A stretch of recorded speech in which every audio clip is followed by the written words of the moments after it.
Leg pull front. Start in the full plank position and then lift one leg as high as possible, maintaining pelvic neutral. Inhale to lift the leg and then exhale to lower the leg.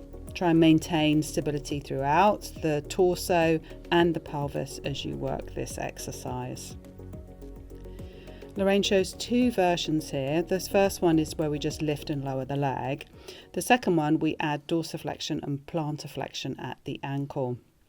So you lift one leg and then point as you flex the foot on the floor, which will take the body back somewhat.